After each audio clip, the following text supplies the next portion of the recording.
The views and opinions expressed do not necessarily represent those of Access Fort Wayne, the Allen County Public Library, or any other supporting group.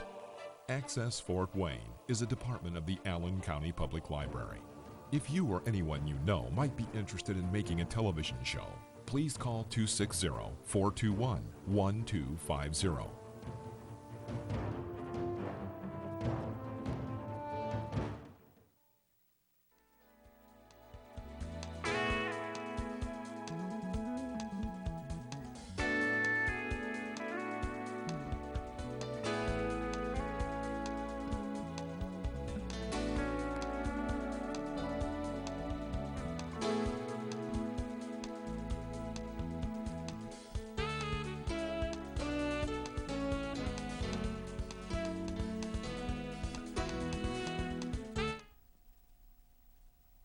I'm Dr. Cashman. Welcome to our Mind, Body, Spirit show today. I'm always having these public access TV shows.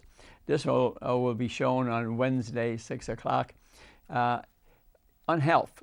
I'm trying to keep you healthy and to avoid most chronic diseases. Today's is very interesting because it's a very common thing, and this is a judgment-free zone. Who hasn't had a problem with their weight, including myself at 137 pounds now, although I had 135 a couple of weeks ago, but I went to Hilton Head for a week of vacation, and guess what? I'm 137 now.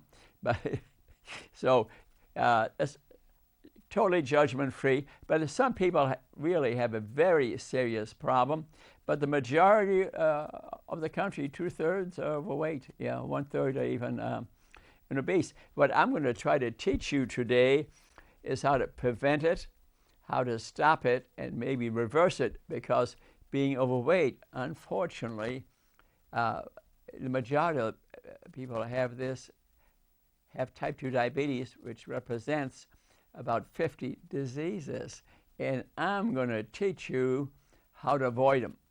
Hey, Rudy's good news, okay? So let's start on this adventure. Let's start on this trip and be open-minded, okay, about it. Even myself, I think I learned to stop eating white bread a couple of years ago when my pants started falling off. So we all can have had a little weight problem in the future and the past. So let's get some knowledge, okay? So you always hear about body mass index. That's your weight and height. And it should be 25 or under, although some people are very muscular, and that BMI doesn't really work too good. So it's with them a body fat percentage, which can be done by a machine. But for most of us, BMI works just fine. Over 30, BMI, you're overweight, and over 40, BMI, you're obese. You're obese, and there's some people who are 50 who are morbidly obese. Okay, and and there are some people, I call them the trophies. They're thin on the outside. Look at them, they look great, but they have a lot of fat in their liver and their heart, around their organs, around the omentum of the belly, and if you look at the chemistry of their blood work, they're quite sick. So it isn't just your BMI. You could be a trophy. About 25% of trophies, they look great, but their blood work is very abnormal, and they're going to get diabetes and those unannounced heart attacks. That may be the first symptom. So you are what your blood work is. We'll speak more about that. And you are what your blood work is. Okay? So let's talk a little bit about calorie restriction. You think, well, I need to lose a little weight, so I'm going to eat a little bit less. And you know what they found? It doesn't work, because your metabolism is run in your body about 50 hormones. Yeah, can you imagine that? 50 different hormones, some more important than others, for example. But calorie restriction, everybody thinks eating less, well, I'll eat 1,000 less calories. They've even taken overweight people, run experiments on them, and fed them 500 calories a day, and they still didn't lose weight. That's a super starvation diet. Matter of fact, in the concentration camps, I lived in Germany in the war, they're feeding people 1,500 calories a day, and they all look like they're dying. Yeah, yeah. So what happens is that your basic metabolic rate, that's the energy used up running your heart and lungs and muscles and eyes and brain and circulation. The body thinks when you drop calories, you're starving yourself, and it drops your basic metabolic rate, and you're not burning as many calories. Yeah, you're not going to lose weight. Interesting, very interesting phenomenon. It's been well studied. And I have to comment in general that a lot of people have type 2 diabetes, and it's 50 diseases. Half the people in town have got pre-diabetes, diabetes. To me, pre-diabetes, diabetes, same thing. Why am I so passionate about it? Because I can keep you from getting these illnesses to avoid dementia. 50% dementia is related to diabetes. Yes, unannounced heart attacks related to vast disease and insulin. I'm upset with medicine's failure to cure diabetes. 90% of diabetes is preventable, stoppable, reversible. Every Monday I have a show at 6:30 on that. I've had it for a year.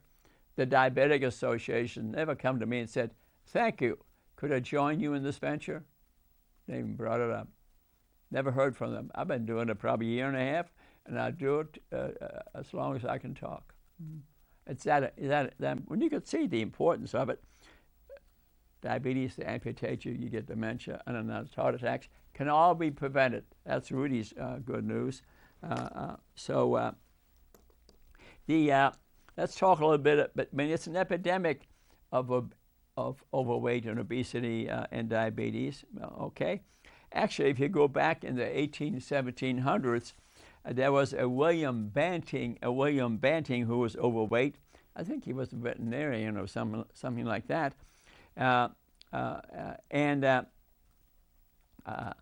He figured out what to do about it.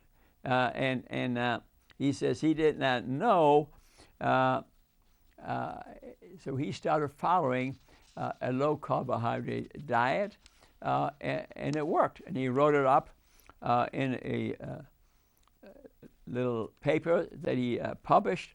And I tell you, a couple million people followed what was then called the Banting diet. So we're talking about the 1800s. It was known that sugar is the booger in the hooker. Okay? And so what I'm going to try to do today, to get to the root cause of being overweight. You know what it is? It's the hormones. The interaction of the different hormones in the body caused by overconsumption of sugar. That's really the bottom line, okay? The father of a low-calorie way of low-carbohydrate way of eating was Jean Savarin, S-A-V-A-R-N, 1755. He lived through 1826. Yeah, he figured it out. And he published a book, 1825, The Physiology of Taste, Flavoring, and Starchy Foods. He had it figured out, okay? All right.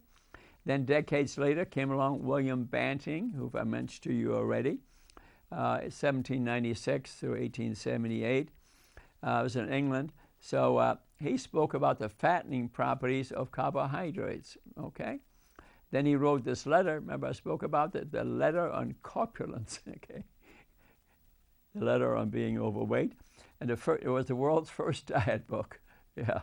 Now, I was just redoing my library a little bit this morning. Yeah, always too many books. And my God, I got in there probably 40 cookbooks, okay, which I use as references. And so he tried exercise and found rowing didn't help, okay? As a matter of fact, what he found is exercising increased his appetite, and he started eating more. I hate to bring this up today because I think exercise is important, at least walking is important. It helps your psychology. It makes you feel better. But I'm going to show you proof that, and they've scientifically shown now, even counting steps, maybe it puts you in a different mood of developing other good health habits. But the majority of exercising, it can even be vigorous. We just eat more a few hours later. Huh. Very disappointing. Yeah, very disappointing. But still exercise, because it helps you mentally. It burns a few calories. Believe me, I do. I play pickleball and tennis. So around that, for about 1890 to 1950, they recommended actually decrease sugar for treatment of diabetes and increase fat. See, the type 1 diabetics, where they make no insulin, okay, they just waste away because there's no insulin to bring sugar into the cell for energy, okay? They have no insulin. So they fed them a high-fat diet because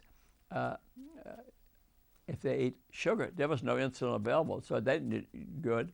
And they urinated out the sugar, okay? So the high-fat diet saved a few people for a period of time, but the average length of life is like 18 months if they diagnose you type 1 diabetic where you make no insulin.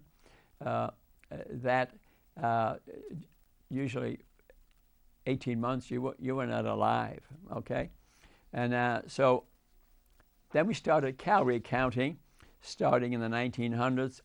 So Dr. Rose published a book called Eat Your Way to Health, but they found calorie counting really has no great value. What I'm going to teach you today is the type of food you're eating that's important. Another book, 1918, Diet and Health, was published by Ludo Peters, and again they spoke a lot about dietary fat, and for 50 years, starting in the 1950s, our health people, our government, Ansel Keys, all these people told us it was the fat. And they were wrong. It was the sugar. And they knew better too. The government still today supports the price of sugar, the booger. It gives $40 billion a year to the corn industry, which is metabolized eventually as a carbohydrate and as a sugar, and it's making us very unhealthy. And the government supports the price, so it's cheap, so you can consume it and try to kill yourself. Our government does that. I got the proof. It's on many books, but someone's got to state it, okay? So then they published the diet guidelines for Americans around 1970 or so, the food pyramid, and they had a food pyramid. Okay, the bottom of the pyramid was bread, pasta, and potatoes. Totally the wrong advice, because when it's metabolized, it's converted to sugar, okay? And then they went on, and the American Heart Association recommended this way of eating. Yeah, the American Heart Association recommended, I think they were trying to increase their business, looks to me like, and they did it for many years. They backed the low-fat, high-sugar way of eating for decades, and they still partially do. Again, they wanted you to eat low-fat because you're going to eat something, so you eat high grain, and it's high grains and sugars that cause metabolic syndrome and diabetes and 50 diseases. Shameful, shameful, shameful. So starting around 1980, if you were to look at a diagram, 1980, we had obesity rate maybe 15%, and it's like this since. Yeah, it's just been straight up because of the processed food. They don't have any nutrients in them, and if you have no nutrients, vitamins, minerals, and phytochemicals, you just keep on eating because your appetite is not being satisfied. Remember, this is all hormonally based. Many different hormones, from insulin to leptin and YYY syndrome, hormones, many chemicals involved in here, okay? let's talk about heredity in obesity, and that's a kind of interesting. If a child comes, say, has obese parents, okay, say very young, and he's adopted by another family that are perfectly fit and thin, for example, and they're feeding this new adopted child good food, vegetables and fruit, 80% or so, that child has a 70% chance of being overweight. Yes.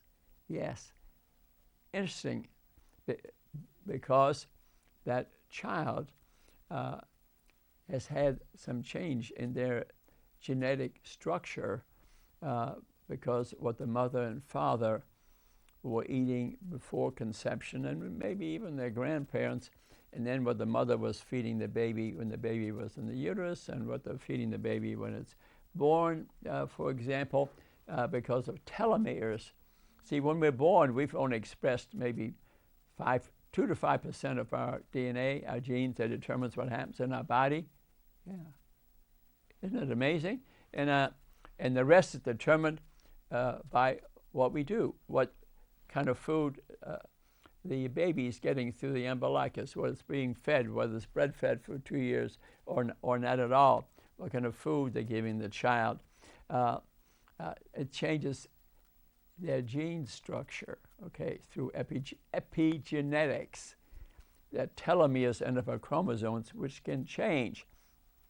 So that's really good news, that you can indeed affect a child you're having before conception and while it's still in the uterus, and as soon as it's born, you can change the basic genetic structure through epigenetics and telomeres, a new science that's developing.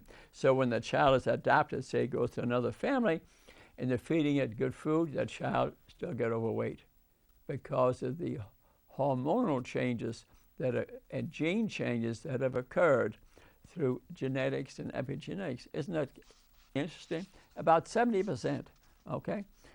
So if a child moves into the family that's healthy, that child still has a 200 to 400% chance of increased chance of being overweight. The problem with that is they're going to get diseases. I'm not speaking in terms of weight, appearance, thing like that, because it's going to cause illnesses and shorten their lifespan, probably 20 years at least, and many of those be filled with disability. Since the 1970s, people way of eating has changed. They've recommended low-fat diets, okay? We're eating out more, okay? Fast food in restaurants, that's food that's been processed and doesn't have the vitamins and minerals that you need. You may start your meal with a glass of wine, for example, and you're paying no attention anymore as to what you're eating. Okay, and alcohol affects being overweight because as you take the food in, if you had a drink first, the body has no way of storing alcohol anywhere, so it metabolizes that first. So if you then eat a sugary meal, the sugar is going around in your circulation while the body is metabolizing fat and proteins too, incidentally. Eating meat all the time before it gets before it gets to the sugar, and if the sugar is not eliminated, you don't use it up as energy, it's stored as fat. Yeah, the fat is the last thing we tap into, so you got to go to the alcohol, protein, then the sugar, and now maybe you could go into fat metabolism, which probably not going to happen if you're eating out and eating a big meal, because the sugary products will raise the insulin level. Insulin is really the main hormone here. If you raise the insulin level, because it is needed to push sugar into the cell for energy, and anything extra, it opens the door in the cell and increases fat storage. So insulin really turns out to be important for sugar, but also fat storage. And as I mentioned, the genes do play a part here, okay? But you got to feed the genes. If you're eating right, the genes will not express themselves, okay? And in Denmark, they ran some studies. They found no relationship between adoptive parents and the adoptees in the child being adopted. Isn't that interesting? So the environment was essentially irrelevant, okay? And so the fattest adoptees could have, they found, had the thinnest adoptive parents. Interesting. And so the biological parents, the real parents, is a strong relationship. So 70% relationship to the family. So how you're eating, how you're exercising, what type of food you're eating is going to influence your child a great deal. I mean, suppose you're going to have 6 kids. Can you imagine what your lifestyle what influence it could have, whether the kids are going to live a long life, are they going to be a happy life, are they going to be underweight, overweight, have illnesses, maybe increased rates of cancer at a young age. Food can do that. Cancer is a sugar feeder. Remember, sugar is the booger and the hooker, okay? So we've had a tremendous increased rate in overweight and obesity in one generation. So it can't just be genetic changes, epigenetics. And you've heard about the thrifty gene, but they found that's back years ago where you couldn't go to the store and buy the food. They would hunt and catch an animal and eat the whole darn thing. Might not have another one, and then eat yourself till you're even fat. And people were speaking that nature designed it so that you could then starve, say, for not eat again for a month and still be alive. I mean, that's true. But that thrifty gene, they found out now we don't have that in our body. That theory is dead on arrival. That's not why people are getting weight, because you see food, you only can because you see it. They found that theory really is not true, in case anybody asks you, okay? So there is not that much genetic predisposition to being overweight. What it is what you were eating, what you're feeding the baby, what you're feeding the child in the placenta. So that's critical. So let's look at a new model of obesity. Okay, the root cause of obesity is a complex hormonal interaction. Yeah. So it's not just calories in, calories out. That theory is dead, because when you take calories in, tremendous things happen in the body before the calories out. If you're eating a low fiber food, it may all stay in the body, but you're eating a high fiber food, it may pass out in the stool. You take in 1,000 calories of high fiber food, you may lose 500 in the stool. Mm-hmm. Yeah. But you're eating processed food, 1,000 calorie, it'll all be in your body. Guess what's going to happen? Probably going to gain weight. Okay? And Joseph Kraft published a book, which I find a good book to read, Diabetes Epidemic in You. You can go also YouTube and pull up 92 years old, and he's speaking. I encourage you, especially if you're overweight, which means odds are you're diabetic. Yeah. You got to prove it to me you're not. You got to hand me a blood test and show I'm not. If you're overweight, you're diabetic. Yeah. Odds are I'm right over 90% of the time, okay? And many times they've been running the wrong test on you, and they haven't found that out. It's the serum insulin test. That catches diabetes 10 to 15 years before its time. This book highly describes that, easy to read, 50 pages, and highly recommended if you're overweight, because if you can catch type 2 diabetes very early, you can avoid 50 diseases, live 20 years longer. You hear what I said? 20 years longer, maybe disability-free. One of the complications of diabetes is dementia, amputations. You can avoid all that. Listen to what I have to say. Joseph Kraft, Amazon books, $17. Go to the library, get it for nothing, like where I'm at the library today. Wonderful to read. What he's talking about is the serum insulin is the main hormone of all these interaction of these hormones. Insulin is anabolic. It pushes sugar in the cell for energy, but remember I said what else it does in the cell?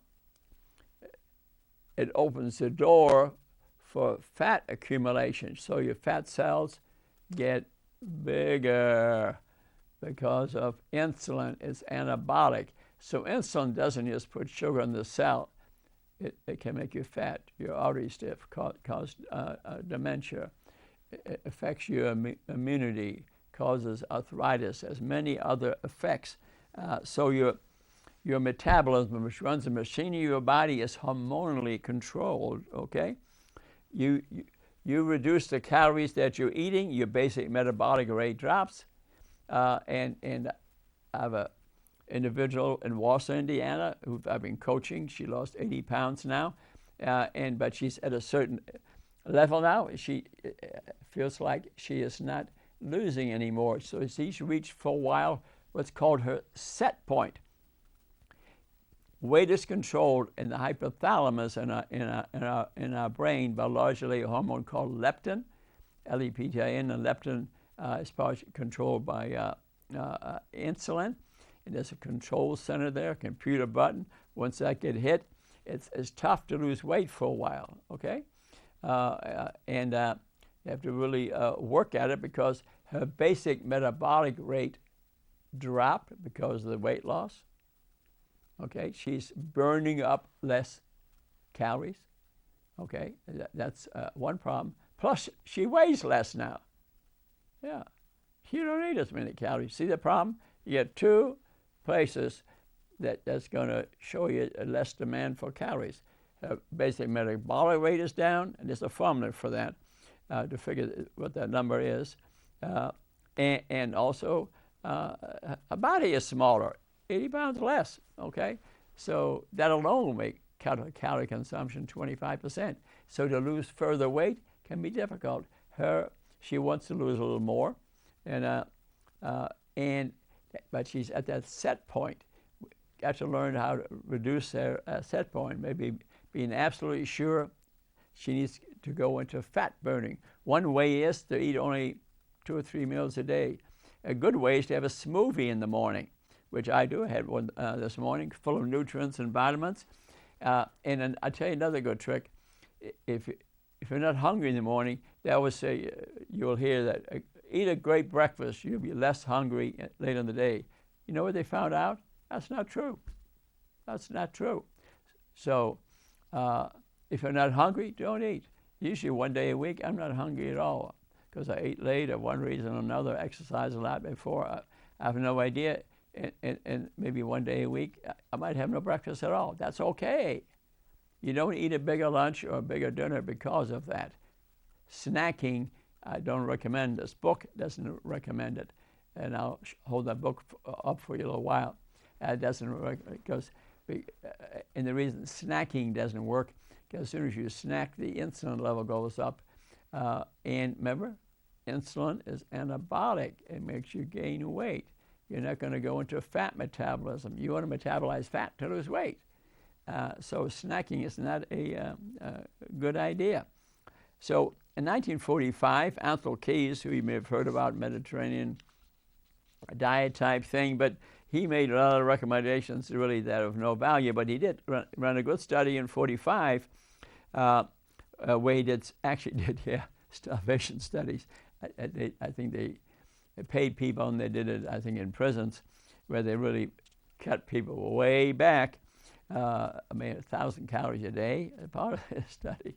I mean, that's less than a concentration camp. You know what they found out? That basic metabolic rate didn't drop that much. Yeah, yeah. Remember the energy used up from it for using the brain, the heart, the lungs, the pancreas, your muscles, for example. Yeah, they found you could cut the calories way back, but by feeding them very little, there wasn't that much weight loss. Kind of interesting, because their basic metabolic rate had dropped. They were not burning up as much energy. Yeah, he proved it. It was a good, some people might say eating is not under conscious control, it's hormonally controlled, okay? So there was a study published in 2006, a randomized controlled study, Women's Health Initiative Modification Trial, it was called. They say it was the most important dietary study ever done, and what they did is educated a group of women, 18 education sessions in one group, and they cut their calories back 20%. They put some on vegetables and fruit 5 times a day, and increased exercise. Another group where they ate normally and reduced their calorie, maybe 400 calories a day. They ran it for 7 years or so. Weight loss, 0. Weight loss, 0. Isn't that interesting? See, the body dropped the basic metabolic rate. There wasn't any weight loss, if that's interesting. So that proved calorie restriction and exercise, calorie restriction and exercise don't work. Wow. I still want you to exercise. Why? Puts you in the right kind of mood. You feel good. You start singing songs like I do today. My gosh, I had a whistling contest between the red-winged blackbirds and me. 3 pairs. They look different, male and female, quite different. Well, above my head, so because they figured I'm old enough I wouldn't be able to look up, but they were wrong. I think they're getting ready to sit on my hat. They come up and down. That's how I spend the morning. Makes you feel good. So to exercise has value. Walking in nature, connect to nature, look at the leaves, sing a song, whistle at the birds. I felt great after that. Don't stop exercising. But if you think exercise is going to make up for eating bad food, really works. Even marathon runners and triathletes, they get weight problems. Yeah, significant number actually overweight. You exercise a lot more, you just eat more. Interesting. And so the problem is really type of food and the metabolism. Okay, our body has in it homeostasis. It tries to keep things level, and the body adjusts. The hormones adjust. So the body deals with every environment. Throw at it what you want. It keeps on adjusting itself. You know, it's like I gained 2 pounds at Hilton Head, and I'm used to 135. So I've been every day. It's 137 for a week now. So I think I've reached a certain set point, and I think it's going to probably take, not that, I should be happy with 137. Okay, I'm happy. But my usual things are pickleball and tennis all in one day and a tap dance lesson. Yeah, that's what I did yesterday. Tennis, pickleball, and a tap dance lesson. And I took a walk in the morning, lost nothing. How the heck do you figure that? And I eat good food most of the time. The set point, the body probably has reduced my basic metabolic rate a little bit, and it'll take probably a week or two, and it'll be reset again. That's happened to me before, so it's not the first time. So, but it does tell you the body has so you might say, I have a trouble losing weight. Well, you get a set point, but so the habits. See, what they found is in weight loss, people can lose weight fairly quickly, no matter what diet you follow. If you only eat 3 times a day, but to keep it after a year, that's trouble. They tried that with the Atkins diet. It was so popular, people lost weight, and he was a cardiologist, in New York, who had overweight. But then they found in 1 year, they had trouble maintaining it beyond the year, okay? And ghrelin is a hormone made in the stomach that increases your appetite. So right away, when you're eating something, the hormones get involved. Then it gets in the small intestine, and we have PPY hormones in there. Then we get the insulin secreted by the pancreas. For example, this is all helps determine metabolism of what we're eating. Cholecystokinin is another hormone. So we can develop insulin resistance where there's fat on the receptors, and insulin cannot get the sugar in the cell for energy. That's called insulin resistance. So the blood sugar remains normal, though, because the pancreas secretes insulin, more and more and more insulin to get ATP for energy. And we're testing for the sugar. We should be testing for the serum insulin and the sugar, because the serum insulin will precede elevated blood sugar 15 years. You could avoid your diabetes easily, lose 5 pounds and maybe gone. Instead, you wait till the final diagnosis is, which may be anticipated by visual problems, sometimes erectile dysfunction 3 years before, things that precede the diagnosis. But if you're in serum insulin, you catch it way ahead of time. Read this book, okay? Because I'd like you to have proof, not just my word. And the good news is, too, you can avoid half of Alzheimer's dementia is from type 2 diabetes. Can be avoided. Can be avoided. And I get the books for if you want to read about it or look at my previous YouTube shows. I talk about that. So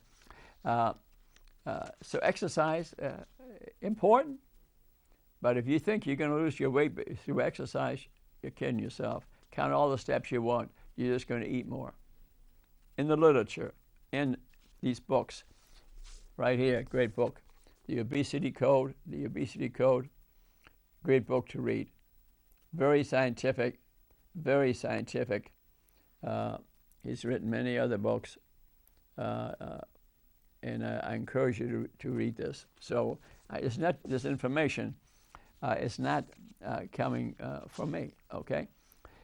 So when you're trying to control your weight a little bit, I try to keep it simple. If this is your calorie burn one day, remember I talked about the basic metabolic rate? That's about 40% of it. What the body does without doing anything. This is the energy of keeping things going, okay? Thermic effect of food, that's the next one. That is how much energy is used up for metabolizing food. Protein, you lose 25%. Fat about 12%. Sugar about 8%. Complex carbohydrates, you lose a lot more because of fiber. So eating a lot of food with a lot of fiber and it's not digested, pass out in the stool, that's the calories that will not hit your body. So that's very important to remember. So it's the type of food that counts. It's the type of food. What type of food are you eating, okay? And then your biochemistry, your biome, these bacteria that live in your biome. I have good lectures for you to listen to there on YouTube, Cashman. There's trillions of bacteria there. They determine the metabolism of your body. Yes, you got friends living there, and they're live friends, and they react to what type of food you're eating. Mm-hmm. Now, if you're taking antibiotics for no good reason, it may wipe out the biome.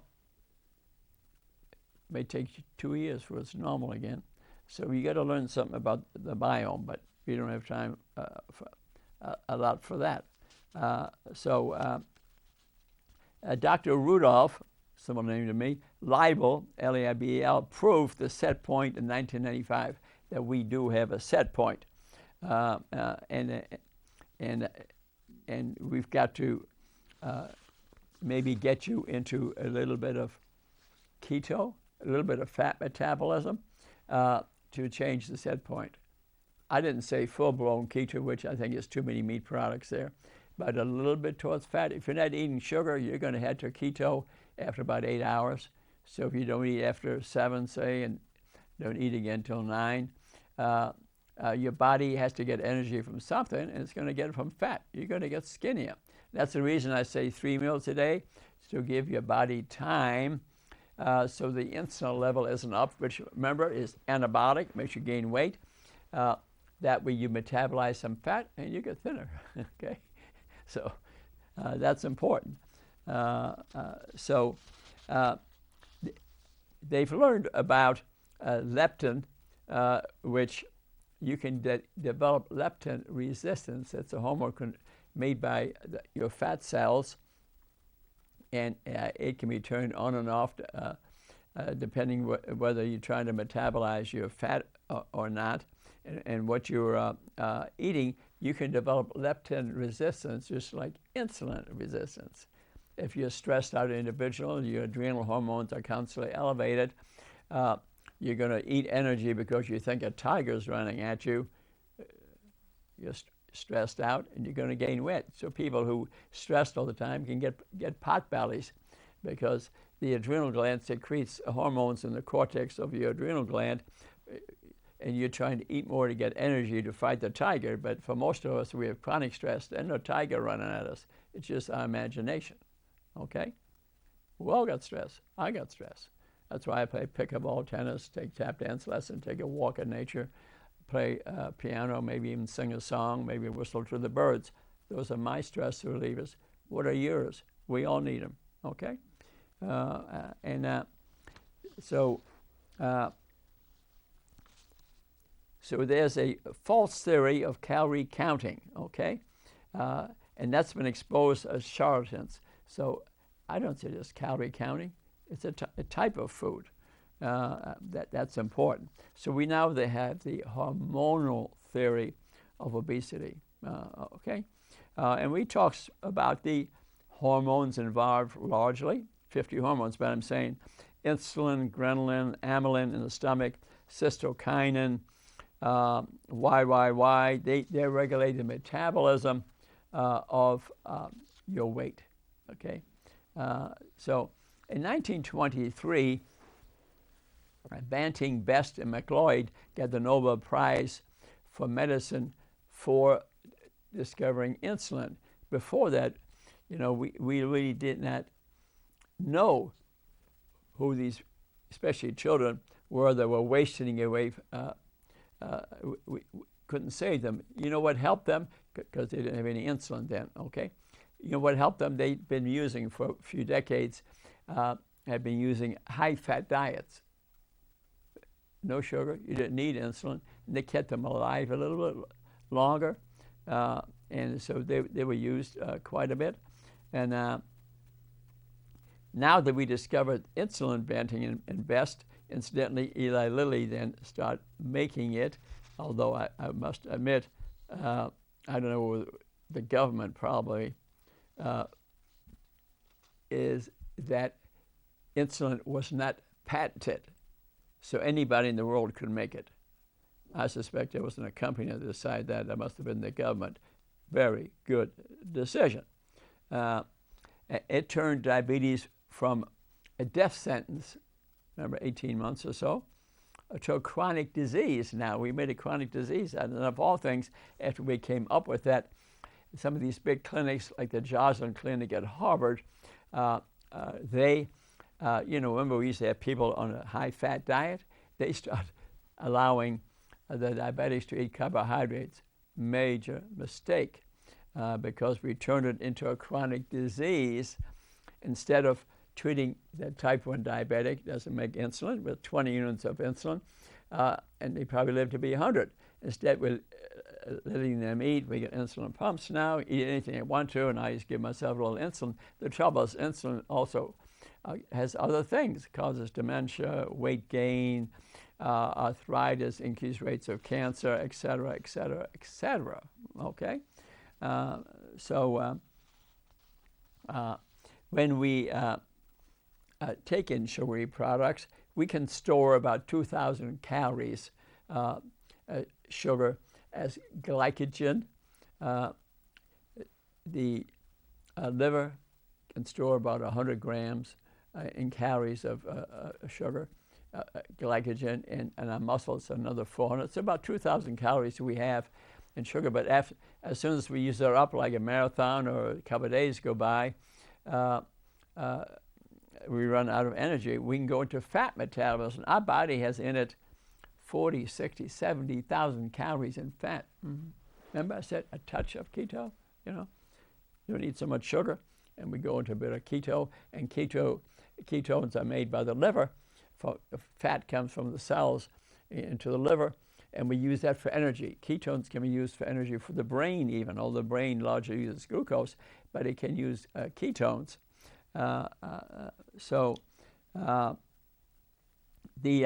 Look at it this way. I mean, fat is like putting energy into a bank account. That's our savings, okay? And glycogen, which we only have 2,000 calories of, it's like a wallet. You know, we can just, we need quick energy. We can get into glycogen, take some money out, okay? And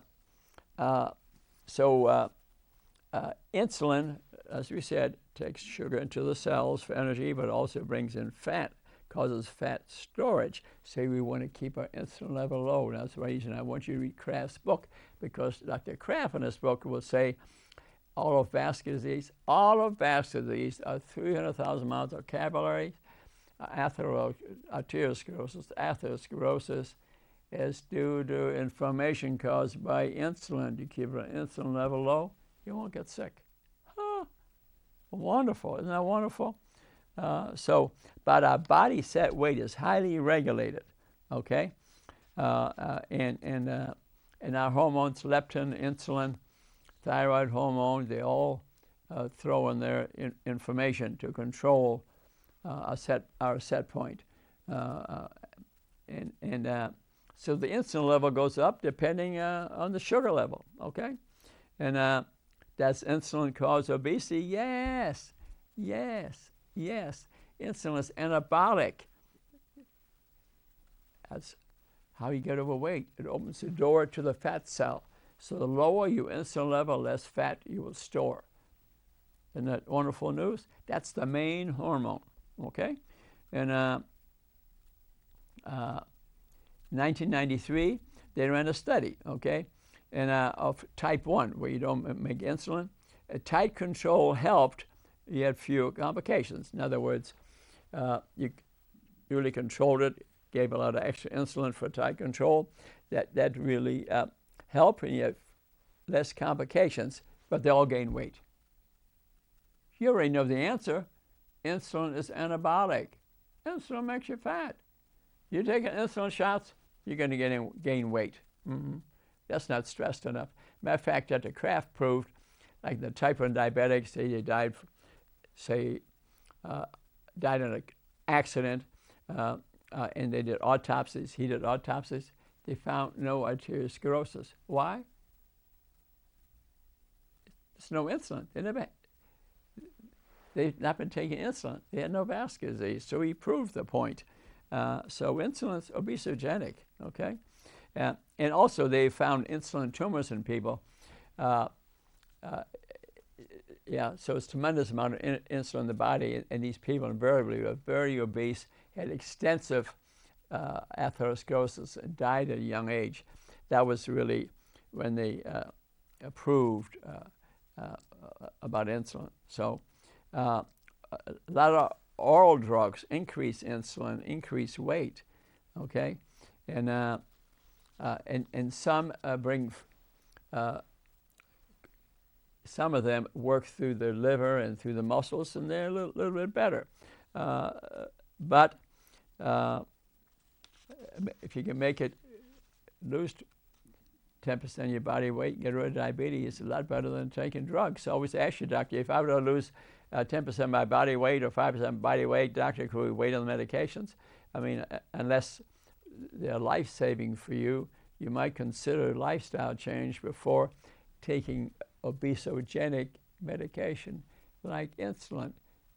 Doctor, if I were to lose 20, could you wait 2 months and I'll lose 10 pounds? Would you give that a try? If he agrees, you might give that a try. As soon as you're on insulin, you're going to gain weight. What's that going to do to you? Make it worse. A type 1 diabetic may save their life. But I tell you, the majority of type 1 diabetics are not the ones who had a viral illness or something, which is considered the most common. As a children, why do you get type 1 diabetics? Some, they have gluten problems. Number two, they could have been from alcohol problems that the parents had and affected the child's pancreas. Also, as I said, gluten will do it. Milk will do it. Yes, that's in the literature. Yeah, cow's milk is made for baby cows. Read Whitewash by Joe Keon. I also have Walter Ditz, I think his name, has DVD at home. He's more brutal than I am. and milk is not a health food. Not a health food. But you can go to my lecture on YouTube and see that. It's too long to discuss that now. So medication works differently. Different medicines they put out now. A Greek physician actually described type 2 diabetes first years ago. Okay, we're speaking about hundreds of years ago. And he said it was a disease of melting of flesh and bone. We're talking about 2,000 years ago, okay? Going into the history a little bit. And then what they first discovered was that you had sugary urine, and they saw ants going after urine. So people were urinating out their sugar, okay? That was described by Cappadocius, Capadocia. So if you were to pull serum insulin on people, that would predict about 70% of the person's weight. Yeah. Mm-hmm. You talk about glycemic index, but we can have an insulin index. It'll predict health. Matter of fact, if you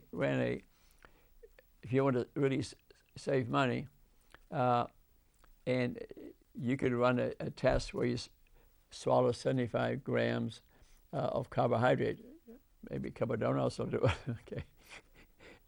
And then pull a serum insulin 2 hours. As over 40, you're diabetic. Double check it with something without running anything else. Yeah, I read that. Kind of interesting. And that's in Kraft's book. And so we are what we eat, okay? In essence. But again, the set point is determined in the hypothalamus, but it's a reaction to the type of food, the hormones in your gut, and fat, incidentally, they consider it now gland. Yeah, because it makes causes inflammation, secretes hormones. So hormones are the story, okay? Ghrelin increases when you're hungry. It's a hormone in the stomach. And cholecystokinin made in the small bowel. So obesity is a hormonal event, not a calorie imbalance problem, okay? And a Dr. Robert Lustig, well known in California, I've read some of his books. He has great books. Also, he's on YouTube, great show on YouTube. So he says insulin inhibits leptin, but fat increases leptin. So we can develop leptin resistance, just like insulin resistance. Incidentally, the fat on your body is also affected by your autonomic nervous system. Yeah, by the stressor, the sympathetic or the relaxer, the acetylcholine. They have nerves running right to your fat cells. Mm-hmm. So you're a stressful person, it can turn fat metabolism on and off, or if the tiger's running at you, it can turn it on to get more energy into the system. because you're running from the target. But if you stop running in a minute and the hormones keep being secreted, more fat into the blood, you're going to gain weight. So stress can be make a person get a pot belly, for example. So we mentioned Dr. Atkins in the past, the Atkins diet. He was in New York City where I lived. He lived close to where I lived, actually. I didn't know him there. But he was overweight and developed the Atkins diet, started publishing about it. And it was low carbohydrate, more meat products, and millions, 10 million copies, people following it all over the world. Industry attacked him because they were teaching low-fat, high-carb. They attacked him. They called him every name in the book. The AMA even published an article and called him a charlatan. Well, they were all wrong. The trouble is they found the Atkins diet after about a year, people start gaining weight again. But again, it could have been different habits, kind of complex. But so the Atkins diet kind of went into disrepute a little bit, but it helped a lot of people, And he was a cardiologist, and he was teaching similar things that the other Dr. Banting, 1800s, that he was talking about, the Banting diet, low sugar, okay? And Dr. Atkins made it on the Tonight Show, and people say, that he died from eating the wrong food. It's incorrect. He fell down in New York, hit his head, developed a subdural, and he died from that. That's the correct story, actually. And then in 1967, we had a Dr. Stillman diet, 90% protein diet, and that also helped a lot of people because protein and sugar. But if eating steaks 7 days a week, it has cancer factors, a lot of fat, also in things. So things didn't work out that great, but it did help. And and then the quick weight loss diet. These are different diets that came along. I didn't recommend a diet at all, So what I'm recommending really is eating the right food, less sugar. Look at the food, what you're eating, full of vitamins and minerals. And I'd like you to have a smoothie in the morning. The reason I like you to have a smoothie in the morning, you're getting vitamins and minerals and phytochemicals, and you're going to get a lot healthier. I'd like you to exercise in spite of it. It's not going to burn a lot of calories, okay? And I want you to think positively, avoid stress. I think that's a big one.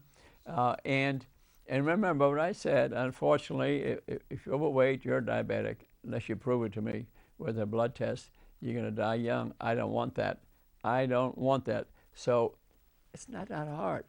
Eat right, have a smoothie in the morning, maybe no more than 2 or 3 meals a day, no calorie restriction, not complex. Watch my other YouTube shows. Tremendous amount of information there. Because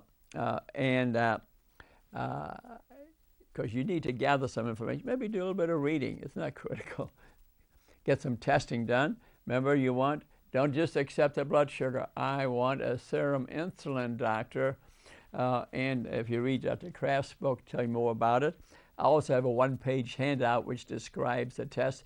You can go to the Three Rivers Pharmacy and get that handout I have on the testing to be done if you need it. I see people there for free on Friday mornings, like I did today, for free, to get rid of diabetes, prevent it, get rid of it. If you're addicted to something, I can help you with that too. I do this because I love you. I care about you. And thanks for watching the show. This will be on 6 o'clock Wednesday, and then it'll go onto YouTube. And I love you. I care about you. And you can do it. That's the biggest thing. And see you next time. Sing me a song. Shake my hand. Buy me a cup of coffee. Whatever. Have a wonderful day.